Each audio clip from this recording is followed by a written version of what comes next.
Olá, pessoal, eu sou a Gabi aqui da Inovaê. Estamos iniciando mais um podcast. Como vocês sabem, o nosso objetivo aqui é trazer vários assuntos para agregar na sua vida. Mas como vocês sabem, eu sou a pessoa que mais aprendo quando sento aqui. E como vocês sabem, a Inovaê é uma marca que está sempre preocupada em ajudar você a cuidar de quem você mais ama. Por isso, possui uma linha incrível de produtos para ajudar na sua saúde e bem-estar. Se vocês querem conhecer mais, eu vou deixar aí na descrição do vídeo o link do nosso site e também tem um cupom de desconto especial meu para vocês estarem garantindo aí o seu kit completo, tá bom?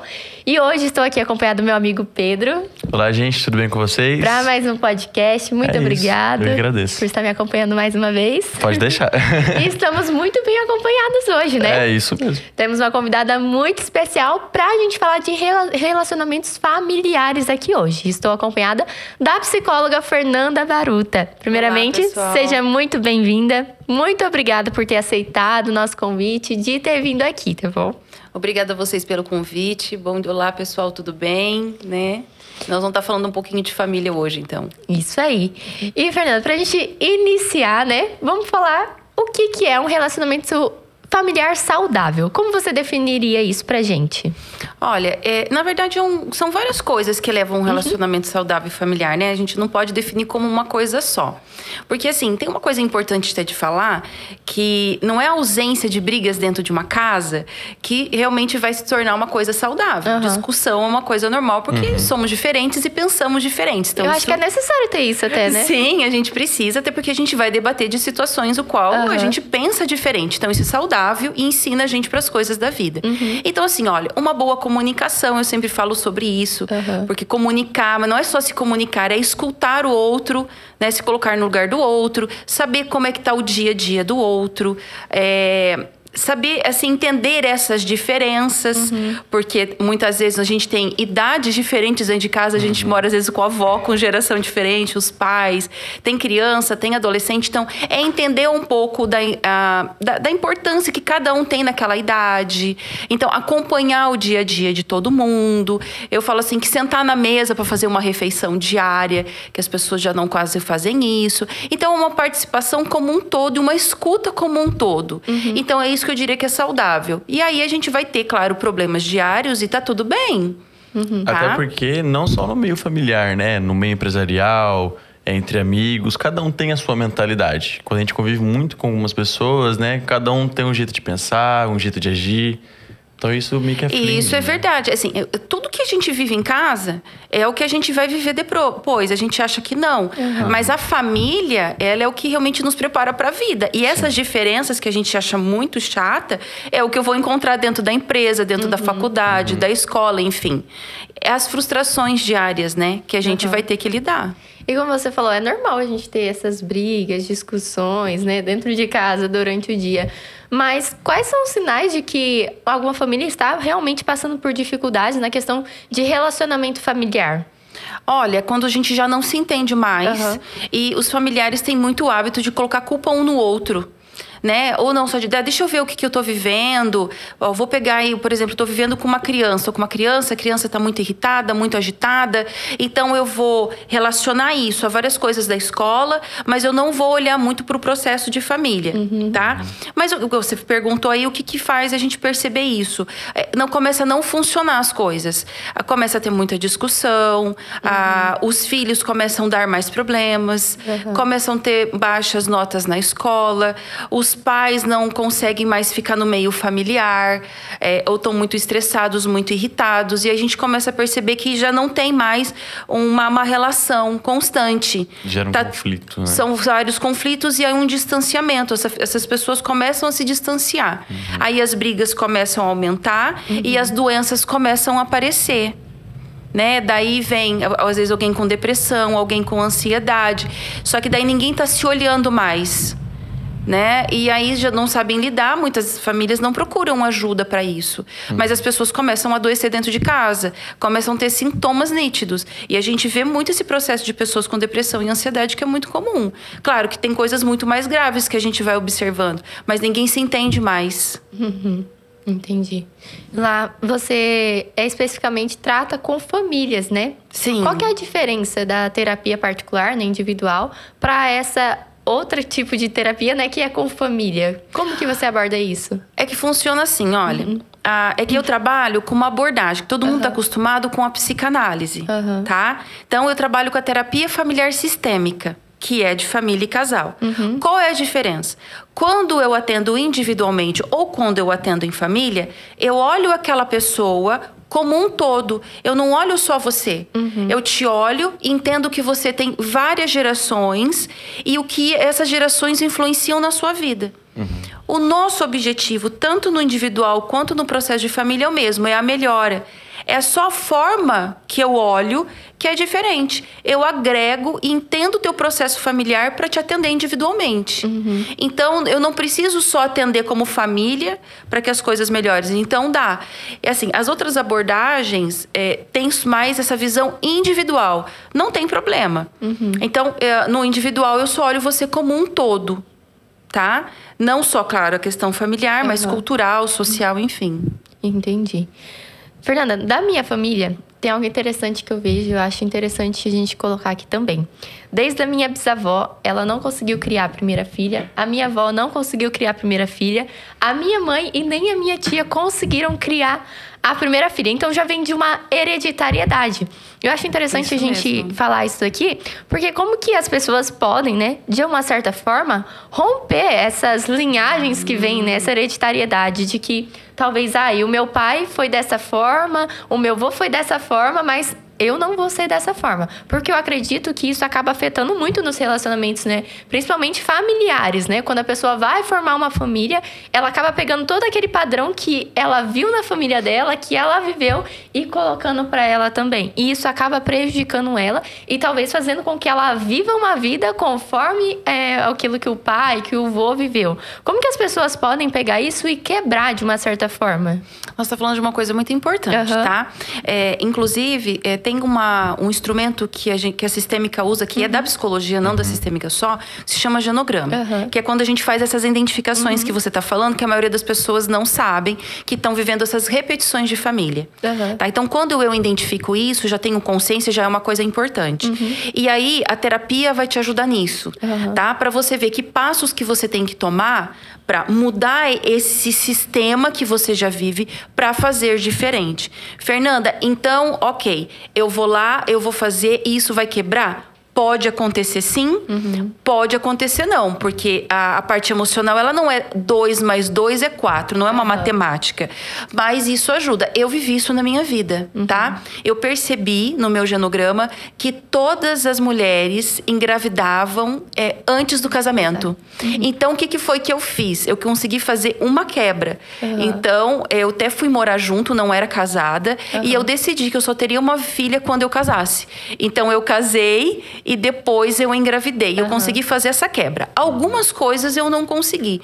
Então, assim, a terapia, ela vai ajudar você a entender o porquê disso e tentar fazer diferente na vida. Tá? Mas assim, eu acho tão importante falar que pode dar certo ou não, porque senão as pessoas vão sempre com essa credibilidade de uma mágica. Ela não é. Depende muito da atitude da pessoa, né? E isso mesmo, do que você vai fazer depois que você descobrir isso. Mas tem como fazer. Mas aí é um tratamento emocional dentro desse processo. E aí tem uma coisa importante. Se você faz essa quebra, provavelmente os seus filhos não vão viver a mesma coisa. É uma possibilidade maior, tá? Entendi. Vai muito da pessoa, né? Mudar isso.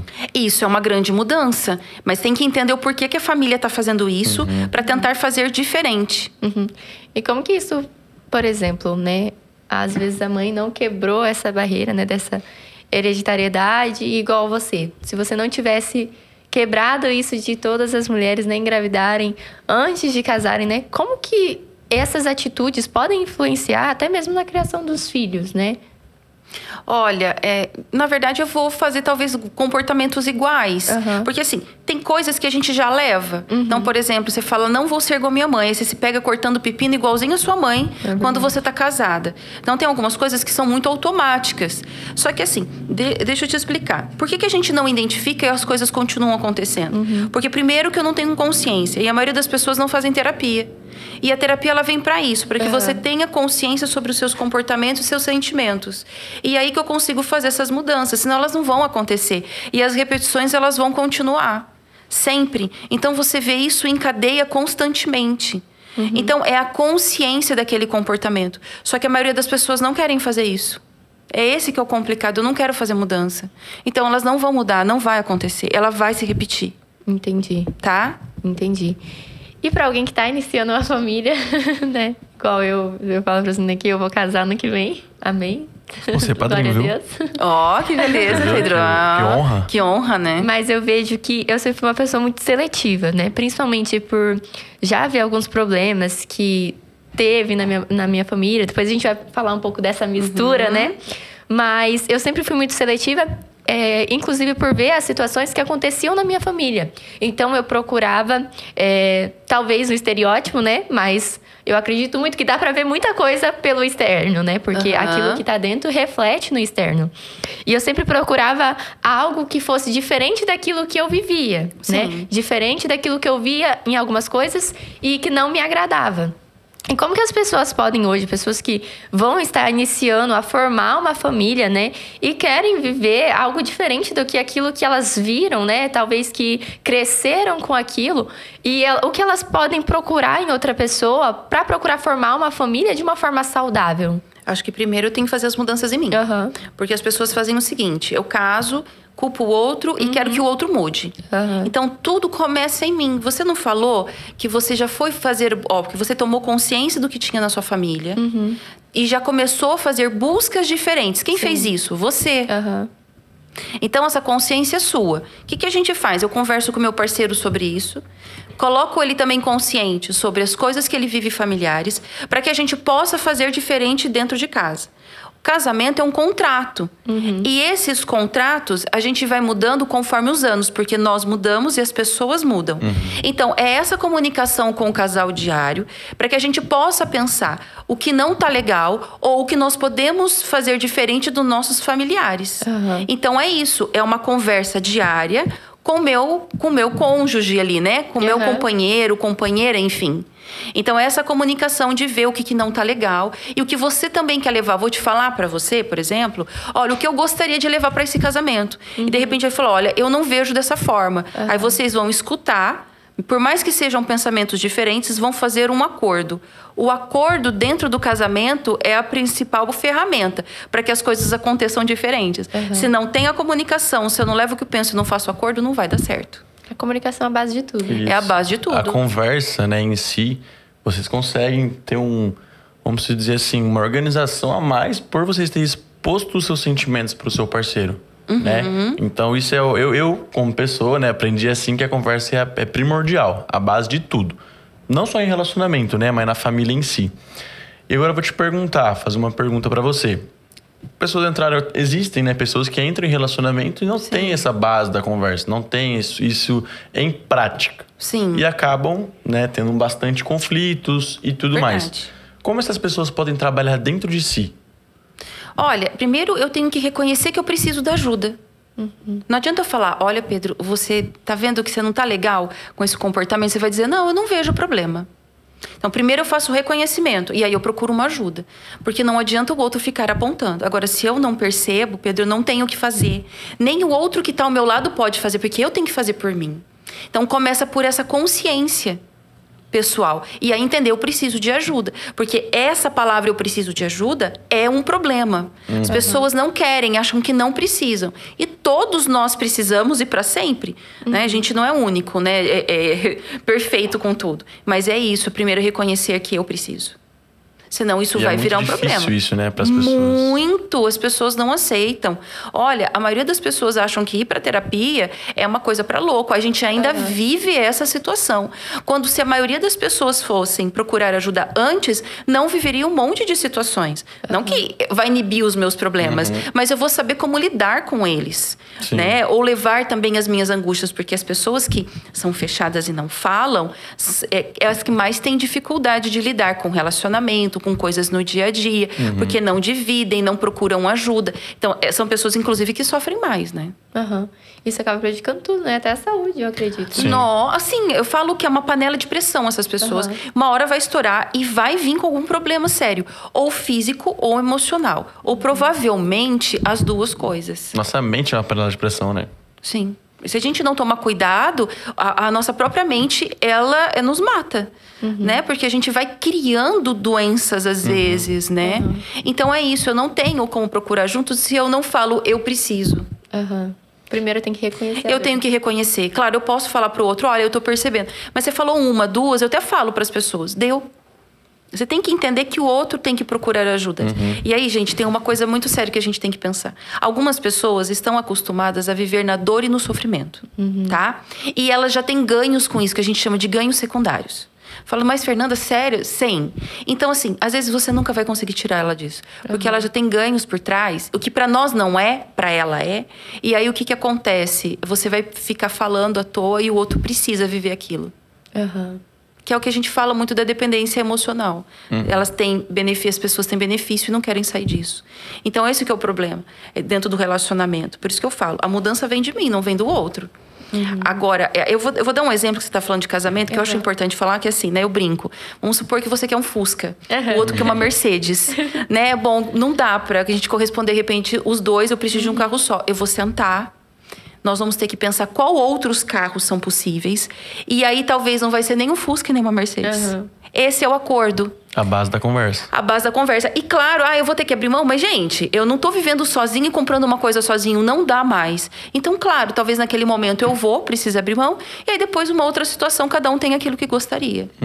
Mas sem esse acordo, um casamento não vai. Entendi. Entendeu? Entendi. E hoje, a gente falando sobre a questão de casamento... A gente falou sobre o pessoal que vem de uma hereditariedade, mas tem pessoas que até mesmo cresceram, né? Sem pais, sem mães. E às vezes não tem nem, talvez, uma ideia do que é um casamento realmente, do que é um relacionamento. Verdade. E acabam entrando em relacionamentos que não são nada saudáveis e acabam sendo prejudicadas, se frustrando, né? Verdade. Isso, Como que essas pessoas que não têm, talvez, esse padrão, né? Do que é um casamento saudável, um relacionamento saudável, podem... se prevenir de entrar em algo que não seja bom? Eu preciso primeiro ver o que eu desejo. Quando eu vou para um relacionamento, eu preciso pensar o que eu desejo desse tipo de uma pessoa. O que eu quero. Só que não fantasia, né? Nem não tudo são gente, flores, né? não existe príncipe encantado, princesas, não existem, né? A realidade é outra. Mas coloca lá. O que você gostaria de uma pessoa? E eu vou buscar isso nessa pessoa. Mas eu também preciso ver se eu estou pronta para receber emocionalmente. Porque talvez eu quero e eu não vou conseguir buscar. Então, ok. Então, eu olho isso e vou buscando em cima disso. Claro, não em cima de uma perfeição. Esse é um dos primeiros passos que ajuda. Agora, se eu começo a perceber que eu estou tentando fazer uma busca e está vindo algo completamente errado e que está trazendo muito problema, é porque alguma coisa nas minhas buscas estão erradas. O que eu faço? Busco ajuda. Então, isso é importante. Eu vejo o que eu quero, busco, não tá dando certo, eu procuro ajuda, porque alguma coisa emocionalmente tá me barrando para encontrar aquele relacionamento. E provavelmente foi por devido a essas faltas que teve emocionalmente. Tá? Porque, pensa comigo, eu falo, se famílias que estão casados, estão com os filhos, já vão para terapia, tem uma série de problemas. Agora, imagina as famílias que tiveram uma falta, ou do pai, ou da mãe, ou de repente dos dois. Essa pessoa vai precisar de ajuda. Então, assim, não é só ter uma família que vai ser também o fato de que eu não teria problemas. Mas essas faltas são essenciais de entender o que está acontecendo dentro de mim e tratar. Porque eu vou levar isso para o relacionamento. Gente, nós levamos tudo para um relacionamento. Sabe o que a gente faz? Eu brinco, né? Que quando a gente casa, a gente leva as nossas malas normais e cada um leva uma mala transparente. Sabe aquelas malas gordas que a gente senta em cima para fechar elas?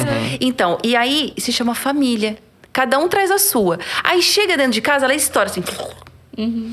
Tudo isso eu estou trazendo. Todos nós fazemos isso. E são mundos diferentes, né? Mundos diferentes. Por isso que os primeiros anos de casamento são difíceis. Por isso, muito aquele acordo e o abrir mão. Por isso, bastante conversas de como que vocês querem as coisas dentro de casa. O que vocês pensam sobre finanças. O que vocês pensam sobre a organização da casa. Por quê? Porque, gente, isso vai estourar lá dentro. O que vocês não querem trazer das outras famílias. É a comunicação, né, Pedro? Vai ter que conversar tudo isso para entender. Agora, não tá acontecendo, não tá fluindo? procura uma ajuda, porque o terceiro, ele vai olhar isso de forma diferente e vai poder te auxiliar. Quando eu estou de fora, porque normalmente a gente procura o psicólogo, eu não sei quem é a sua família, quem é você, como é que funciona. Eu tô aqui de fora olhando. Então, a minha visão vai ajudar vocês, muitas vezes, a entender o processo. É isso que é a terapia. É uma pessoa te orientando e mostrando as coisas que você precisa trabalhar. Tem algo que meu pai sempre falou pra mim, é assim, Gabriela, no namoro, procure os sinais. Porque tudo parte disso, né? Por exemplo, se o menino não trata bem a mãe dele, que gerou ele, né, que colocou ele no mundo, que sustentou ele a vida inteira, dificilmente ele vai tratar você bem. Você é a pessoa que acabou de chegar na vida dele. Isso é algo real, não é mesmo? Teu pai tá certo. E eu vejo isso, porque eu já fui casada, eu sou divorciada, né? Tô num relacionamento e tive vários relacionamentos que eu via que não foi legal. E é verdade o que ele tá falando. E eu vejo a forma hoje que meu namorado trata a família dele, ele trata. Porque hoje eu tenho uma família, né? Eu tenho uma filha de 16 anos, mais 2 gatos. E é realmente o carinho que ele tem, da preocupação que ele tem com a mãe dele, da forma que ele trata os domingos, da importância do almoço na casa dele. Ele traz isso pra minha casa. E o carinho que eu tenho com a minha família, o cuidado que eu tenho, eu dou pra ele. E é verdade. Porque se eu não tenho respeito por esse processo, como que eu vou ter para as pessoas que estão ao meu lado? Então, ele tá certo. Olhe realmente da forma que ele trata. E vou dizer, não só ali na família, mas os amigos, o trabalho. As dificuldades. E principalmente as frustrações.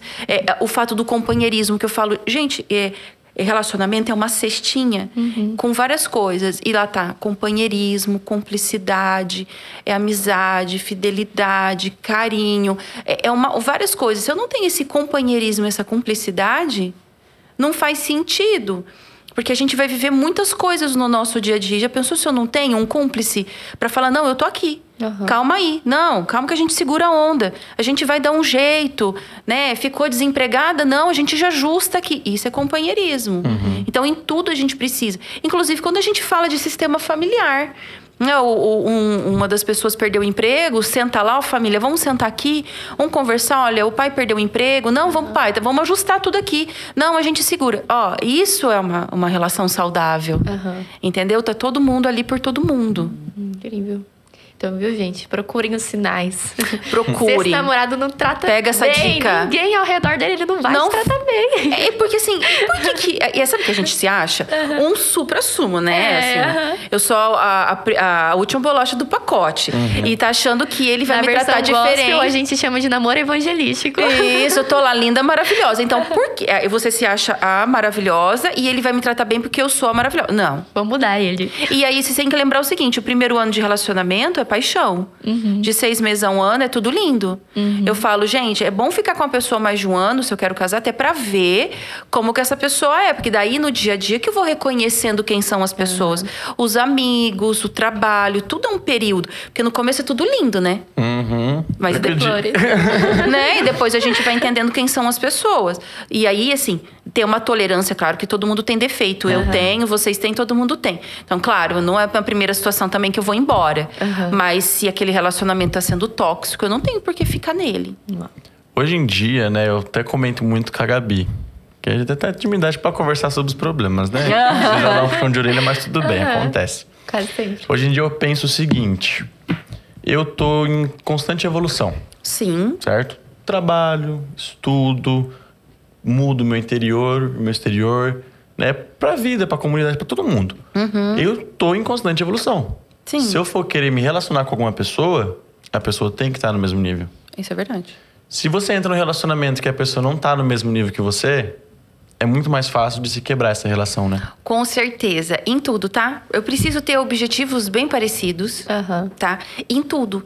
A questão de estudo, dinheiro, trabalho, convívio familiar. Se eu quero filhos, se eu não quero filhos. Bom, se eu entro num relacionamento, eu penso em algumas coisas. A gente vai pensar para ficar com essa pessoa. Então, realmente, a gente tem que avaliar tudo. E se isso começa a desnivelar, não funciona. É fato. Gente, isso é científico, tá? Isso é provado que não funciona. Então, quando a coisa começa a ficar muito discrepante um do outro. Então a gente tem que sempre conversar para ver se a gente está na mesma. Porque, assim, por que depois de tantos anos, às vezes, o relacionamento acaba, o casamento? Porque realmente, às vezes, a gente já não tem mais os mesmos objetivos. Claro que a gente fica chateado por isso, mas pode acontecer. De no meio do caminho falar, poxa, sabe isso que eu era? Então já não sou mais e não quero mais. Que isso é difícil, né? Mas pode acontecer também. Agora vamos... Viu que... Vou usar esse podcast pro resto da vida agora com você. Agora vamos lá. A pergunta, eu acho que todo mundo... Aquela pergunta clichê, né?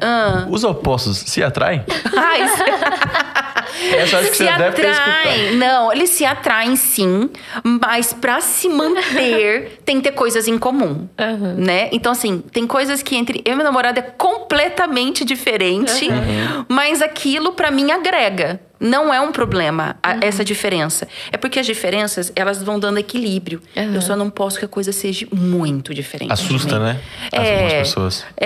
Por exemplo, tem coisas que a gente tem que tomar cuidado. Que daí você fala, nossa, é bom inicialmente, mas depois não. Aí eu vou vendo se essas diferenças, elas vão encaixando no meu dia a dia, no decorrer do tempo. Entendeu? Então, sim, se atraem. Mas é isso, é um complemento. Já pensou? Eu não quero alguém igual a mim. Não tem interesse, já tem eu, gente. Já bastou, né? Não basta, eu preciso de alguém diferente. As pessoas são diferentes, né? Mas os objetivos têm que ser iguais. Bacana. Tá? Tanto eu quanto o Pedro, a gente vem de uma família, né, mista, que eu falo lá em casa, a nossa família é bem salada, né? É alface, é tomate, é cenoura. Bota mista nisso. É uma mistura, pegou um de um lado, pegou outro, juntou tudo e falou, vamos morar junto, né? É isso. Só que o que eu vejo é que durante esse processo, né, meu pai, ele se casou com a minha madrasta, que tinha mais 2 filhos, né? Que já eram de outro pai. E meu pai já tinha eu. E quando eles decidiram morar junto, eu vi que eles passaram por muita dificuldade, principalmente nessa questão de, às vezes ela, por exemplo, querer me corrigir, porém meu pai ficar ali meio assim, daí ela já ia ficar brava porque tava perdendo a autoridade, né? Entendo. E isso acontecia constantemente. Então tinha atritos entre eles por essa questão de os filhos serem de pais diferentes. Certo. E às vezes queria ter uma autoridade ali por estar, né, morando junto, por estar cumprindo esse papel de pai e de mãe, mas às vezes quando ia corrigir, o outro achava um pouquinho ruim e isso gerava uma perda de autoridade e acabava causando algum conflito ali entre eles. Como que as famílias hoje, né? Porque eu acredito que hoje tem muito isso, né? Muito, a gente tá numa fase que claro. as famílias estão cada vez mais diferentes, né? Hoje a gente saiu muito desse padrão de um pai, uma mãe e um filho. A gente saiu muito fora desse padrão. Como que as pessoas podem lidar hoje com essas dificuldades? Principalmente nessa questão de que quando os filhos são de outros pais, né?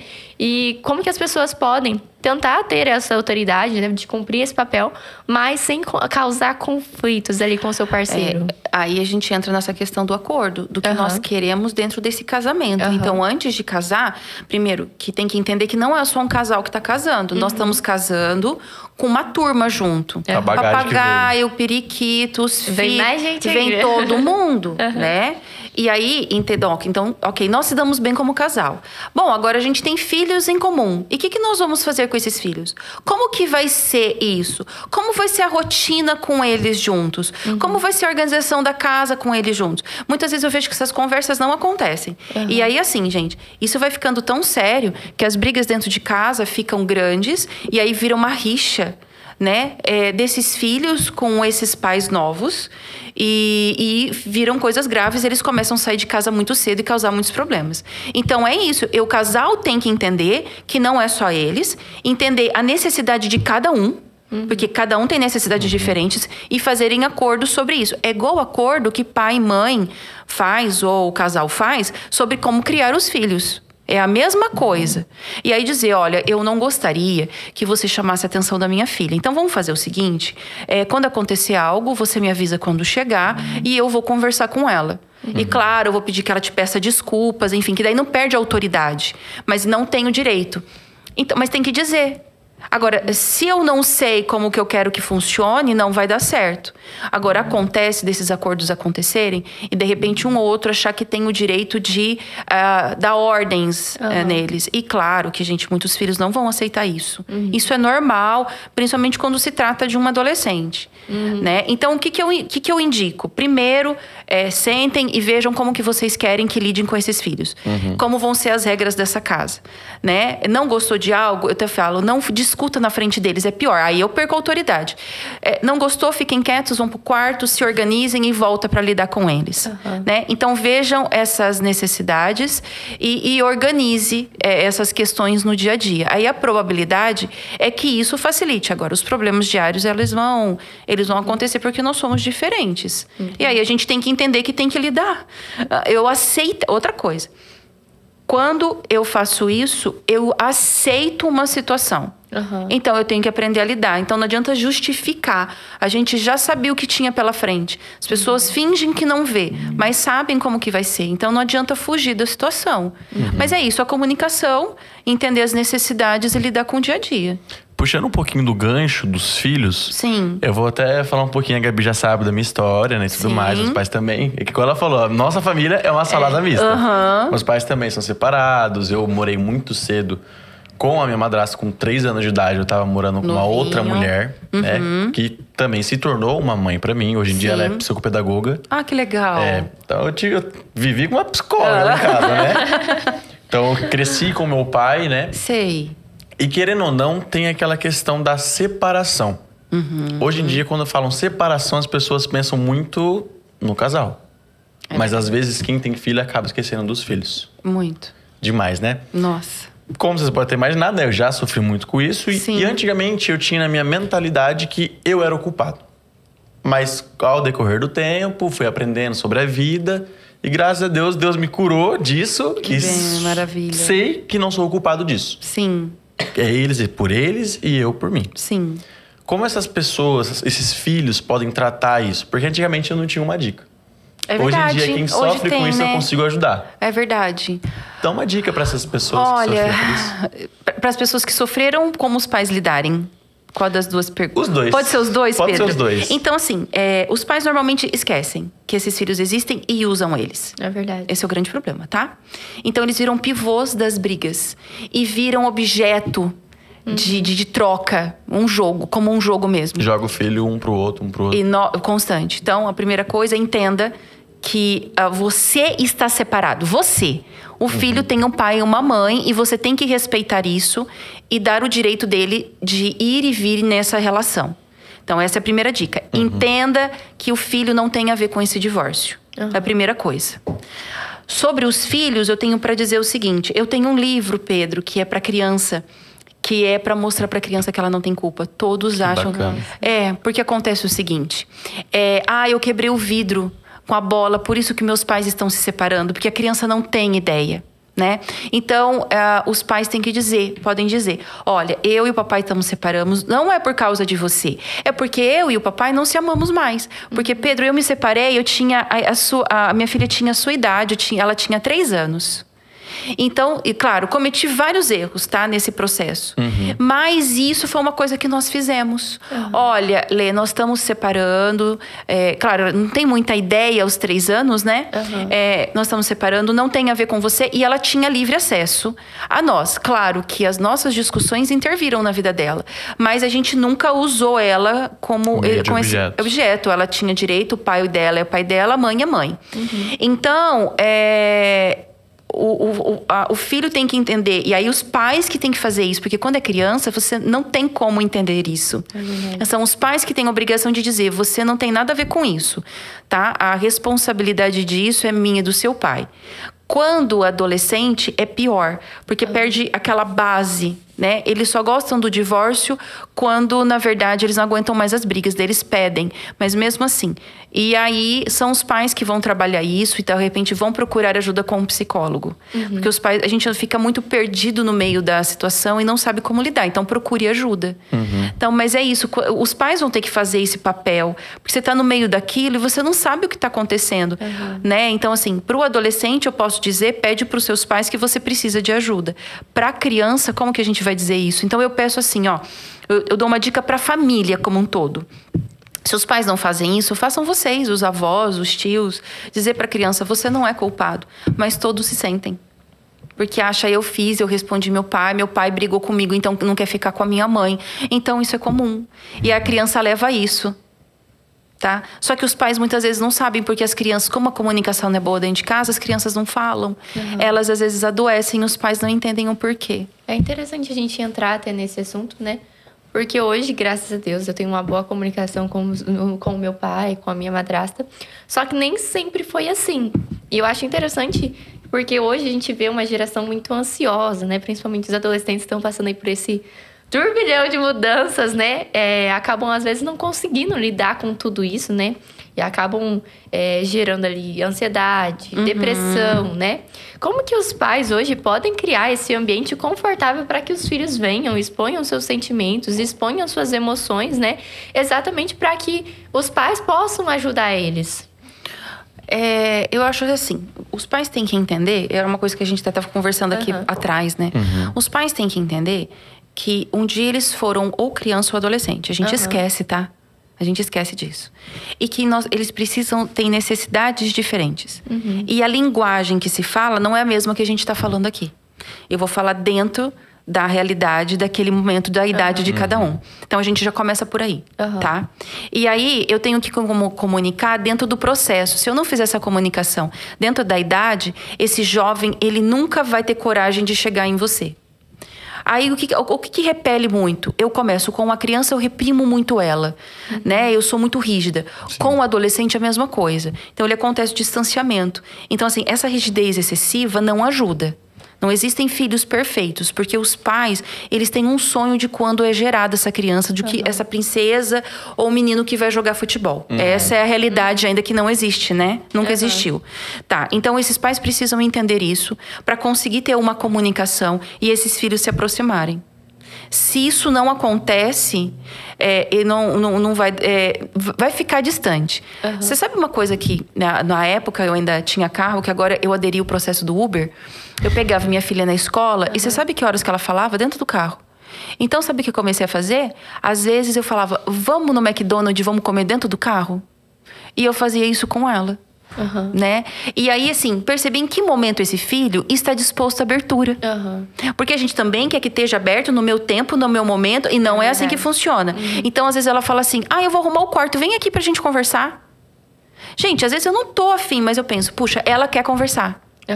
Então, daí eu vou lá, fico no quarto, ajudo de repente a dobrar as roupas e organizar as coisas. É isso. Entender o tempo. Entender que às vezes o tempo de conversar não vai ser no desenho da criança. E aí, sabe o que significa isso? Eu, na verdade, ter empatia, né? E eu ser flexível. Porque as pessoas querem no seu tempo. A gente diz que o jovem quer isso. Nós queremos isso. Então, para que esse jovem chegue em mim e eu tenha uma boa comunicação, eu preciso entender o tempo do outro. E não só do meu. Então, eu tenho que ter empatia para me colocar no lugar do outro.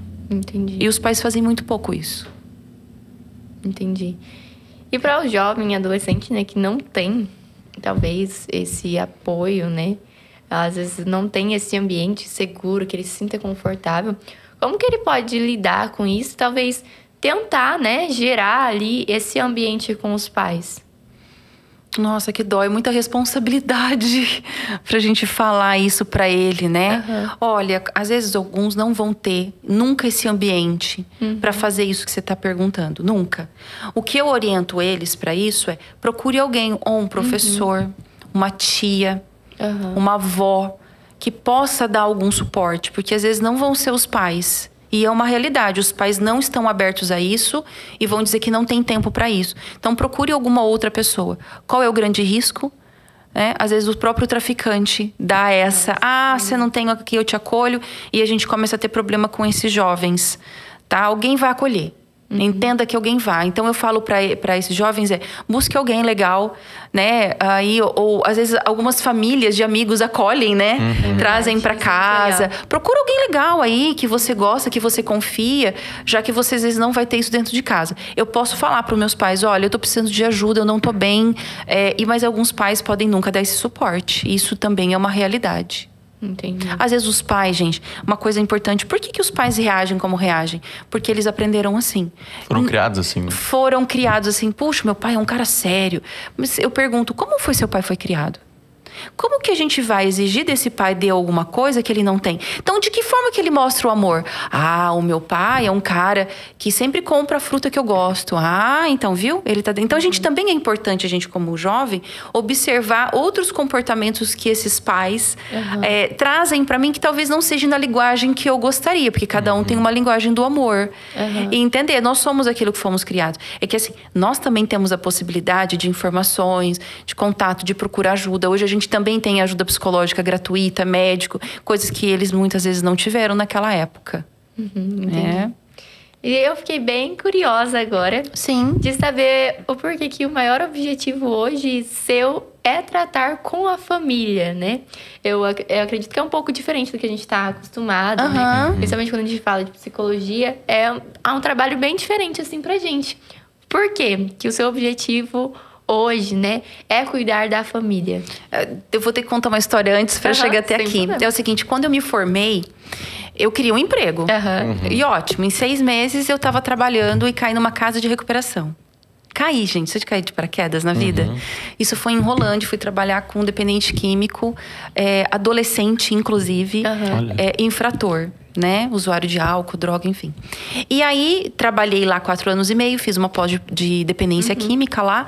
E aí, eu vim pra cá, pra Londrina, que isso aconteceu em Rolândia. Eu fui morar em Rolândia e tudo. Quando eu vim pra Londrina, em 2009, eu fui abrir clínica. E continuava trabalhando com dependência química. Mas não tem como trabalhar dependência química sem família. É impossível. Lá na casa de recuperação, eu tinha assistente social. Inclusive, uma grande amiga minha. E aí, na clínica, não. Aí, essa assistente social tinha feito uma pós já em terapia de familiar sistêmico. Falou, Fer, faça. Vai ser fantástico. E eu fiz. E aí, eu me apaixonei. Foi a melhor coisa. Foi uma grande descoberta, foi essa pós-graduação. Que, inclusive, é quase uma faculdade. Foram 3 anos. 1 ano e meio de família e 1 ano e meio de casal a gente faz. E, assim, eu amo atender família. Atendo casal, mas família, assim, brilha os meus olhos. Né, de ajudar esse processo é muito gostoso, porque a gente coloca todo mundo numa sala mesmo, gente. Às vezes já teve 7 atendendo ao mesmo tempo. Nossa. E pra mim é uma satisfação, né? E aí eu tô todos esses anos aí trabalhando com a família. Eu atendo individualmente, família ainda eu tenho trazido porque é uma informação nova. Né? As pessoas não sabem que existe essa terapia. Raras pessoas que ligaram e falaram, olha, Fernanda, eu quero terapia para a família. Acho que eu tive 10 em todo esse tempo aí que eu tô em clínica, né? E aí foi isso. E hoje eu vejo mais do que nunca, já via essa questão. E hoje eu trabalho com dependência química, mas bem menos, né? Eu tava falando pra vocês que eu tenho trabalhado bastante com adolescente. E aí eu vejo cada vez mais a importância dessa família estar bem para que todos estejam bem. Porque a sistêmica, ela diz isso. Se um sistema ele está em homeostase, em equilíbrio, todos estão bem. Então, se todos trabalham um pouquinho, inclusive a pessoa que foi para terapia, ela sai desse processo rápido. Porque todo mundo... eu falo que é um bolo, são 4 pessoas, 4 fatias. Se cada um faz a sua parte, tudo funciona mais rápido. Então, as pessoas saem da terapia mais rápido. Uau. E, Fer, pra gente finalizar, qual o seu maior objetivo hoje com tudo que você faz? Né? Qual o seu maior objetivo hoje cuidando de famílias? Olha... eu tenho para dizer assim que a minha grande alegria é quando essas famílias vão e eu vejo o resultado do bem-estar delas. Então, meu objetivo sempre foi o bem-estar dessas pessoas. O que eu faço, eu amo. Eu faço por amor e sempre foi, senão acho que eu não estaria. Então, para mim, é isso. Quando uma família sai bem e eu vi que aquilo funcionou, é tão gostoso, sabe? Assim, é um prazer tão grande. Eu tenho famílias que estão comigo há anos, que já saíram, né? E às vezes me mandam mensagem, ou encontro, ou voltam por alguns outros motivos. É isso. O meu objetivo é o bem-estar deles. E é isso que me traz alegria, assim. Eu não consigo ficar sem meu trabalho. Eu falo que eu vou aposentar, mas eu tenho que continuar fazendo alguma coisa, porque me faz muito bem. É gratificante, né? É muito, Pedro. Pra mim é muito. Eu me apaixonei. Eu nunca imaginei, quando eu fiz a faculdade, que eu ia ter tanta satisfação na clínica. Então, Pra mim foi uma surpresa. E aí, isso que eu falo, essa pós foi assim, o diferencial na minha vida, porque essa pós especificamente, ele trabalha o eu. A gente faz, inclusive, um momento da pós que você sai em retiro com esse grupo de alunos e um professor trabalha todo o teu genograma. Nossa. São 4 dias só de lenço, né? Sim, de lencinhos, você trabalhando a família. Então, foi um trabalhar em mim, entender o meu processo. Continuo me trabalhando, porque a gente vai precisar disso para sempre. E então, para mim, é o bem-estar deles e é muito satisfatório. Uau. Eu acho que como psicólogo, né? Tanto para família, tanto para casal, tanto para individual, tem que trabalhar dentro de si, primeiramente o psicólogo, né? Tem que ter uma cabeça muito forte, uma cabeça firme, centrada. Porque você está lidando com os sentimentos de outra pessoa. E aí, então, as pessoas falam assim pra mim, Pedro, o psicólogo, ele tem 2 lados, tá? É igual vocês aqui. Vocês estão aqui, vocês são profissionais, lá eu sou um profissional. Na minha casa, eu tenho os meus surtos lá. Né? E aí, às vezes, eu preciso também de um psicólogo, porque a vida toda a gente aprendeu que tem que fazer terapia dentro da faculdade. Sim. Então, quando eu também tô lá, eu preciso e procuro ajuda. Mas deixa eu te dizer, pra mim, é fácil lidar com o meu trabalho. É o meu trabalho. Eu vou lá e escuto as pessoas e as pessoas falam, nossa, isso deve te enlouquecer. Não, isso não me enlouquece. O que enlouquece são os meus problemas. Então, claro, a gente precisa se centrar, igual vocês se centram aqui. Às vezes viveram problemas, não passaram bem no final de semana, mas eu estou aqui centrado no meu trabalho. Né? Então, se torna uma coisa diária, de como lidar e como estar. Né? Então, momentos a gente tá melhor ou não. Mas a gente também procura ajuda e sabe que tem que estar bem. Então, tem momentos que você tá melhor ou não. Porque eu acho importante dizer isso, porque as pessoas ficam achando que a gente é perfeito. Não sou. Erro e os meus erros me ajudam a, inclusive, ajudar as minhas experiências dos meus pacientes. Porque eu sei o que é sentir aquilo, o que é viver aquilo, ter que lidar com aquilo. Igual eu tava contando pra vocês que eu tenho trabalhado com adolescente, mas porque eu tenho uma adolescente e sei o que esses pais estão vivendo. Né? Então, isso vai me agregando também. Mas a gente tem que sempre buscar, claro, em tudo, esse equilíbrio, né, Pedro? Às vezes a gente consegue mais, às vezes menos na semana. Dependendo da semana é menos. Você fala, ai meu Deus do céu, né? Mas é quando a gente gosta, por mais que você tá vivendo algo, você dá conta. Porque aquilo te faz bem. Você sai eu falo que às vezes eu chego mal-humorado na clínica. Eu fiz 2 atendimentos, parece que meu dia já melhorou. Ai, porque é prazeroso. É diferente quando você faz o que você ama. É bem isso, É isso. Fernanda, quero te agradecer novamente por ter aceitado o nosso convite, ter vindo e trazido todo o seu conhecimento. Tenho certeza que eu e o Pedro já fomos impactados aqui por tudo aquilo que você trouxe, né? Bom. O conhecimento que a gente vai levar para a vida e tenho certeza que o pessoal que está assistindo também. Né? Quero agradecer mais uma vez. Como que o pessoal faz, né, pra te encontrar? Eu já quero levar minha família lá no seu consultório. Pode levar. Vou levar Leva, todo vou adorar, mundo. gente. Não, tem que levar um de um canto e outro de um canto. Pode. A gente faz uma separação, Deu tudo né? certo. Como que o pessoal faz pra te encontrar? Pode estudar o Insta? Sim, sim. Bom, então tem o meu Insta, que é @ né, Clínica Fernanda Baruta. Baruta com 2 T's, senão a pessoa é perigoso não me encontrar. Pode dar o WhatsApp também? Também, Pode? Bom, vou dar meu WhatsApp, que é 43 99974 2633. É uma forma de me encontrar também. Né? São 2 plataformas que eu tô o tempo todo. E aí, precisando, manda mensagem, eu sempre respondo, a gente conversa. Se quiser tirar dúvidas também, às vezes pode, né? E aí, uma coisa bem legal que eu faço antes, assim, antes de marcar uma sessão, eu falo que as pessoas podem vir conversar comigo primeiro. Marca lá um encontro comigo ou pelo WhatsApp, vem conhecer, saber, porque eu falo que psicólogo, gente, pra gente ficar, eu tenho que saber se eu gosto e quero ficar. Então, conhecer antes, falar, então pode tirar dúvidas, conversar comigo antes de ir pra uma sessão sem compromisso. Eu acho isso legal, essa troca também, né? Bacana. A gente deixa na descrição do vídeo, né, certinho, tudo anotado pra vocês não perderem, tá bom? Podem ficar tranquilos. Obrigada. E Ali, muito obrigada. Adorei conhecer vocês. Ai, que delícia. Vamos marcar outros cafés aí. Vamos, eu acredito que tem muito mais assunto que dá pra gente trazer. Vão lá na clínica tomar um café, que a gente não tá longe. Isso. Né? Lá na clínica, tô bom. Eu acho legal. Inclusive, se vocês querem, né, saber mais, querem que a gente traga mais assuntos aqui com a Fer, pode comentar aí, deixa aí nos comentários que a gente prepara outro podcast, traz aqui também. Se vocês quiserem, a gente vai lá no consultório dela, marca um café. Legal. Grava lá. Ai, vou gostar, vou ficar contente. Ai, super bacana. Pode deixar. Legal. Muito obrigada. Gente, muito obrigada a cada um de vocês que assistiram até aqui. Muito obrigada, Pedro, Eu que agradeço. por ter me acompanhado mais uma. Sempre bem-vindo aqui. Claro, né? Quero lembrar vocês que a Inovaê é uma marca que está sempre preocupada em ajudar você a cuidar de quem você mais ama. Por isso, possui uma linha incrível de produtos. Inclusive, estamos aqui com o Inova Hair Gummies, que é um suplemento, gente, maravilhoso, que eu já vou avisando que você vai se apaixonar a partir do momento que você experimentar. Para você que está passando por queda capilar, quer ver seu cabelo crescer, unha ficar forte, pele ficar bonita, gente, esse suplemento é perfeito. É o nosso produto principal aqui, né? Que o pessoal é apaixonado. Muitos artistas pelo Brasil, como Ana Castela, Kemily Garcia, Ana Luísa Sanches, utilizam o Inova Hair Gummies. Então, entra lá no nosso site, tem um cupom de desconto especial meu que eu vou deixar aí na descrição para vocês estarem aproveitando e garantirem o seu tratamento, tá bom? Muito obrigada a cada um de vocês que assistiram até aqui. Tem mais vídeos aí, viu? A gente fala muito sobre autoestima aqui, empreendedorismo, tem tudo, gente. É só entrar aí nos outros vídeos e assistir também, tá bom? Não esquece de curtir esse vídeo, comentar, se inscrever no nosso canal. E é isso, gente. Um grande beijo e até o próximo pod. Até mais. Tchau, tchau.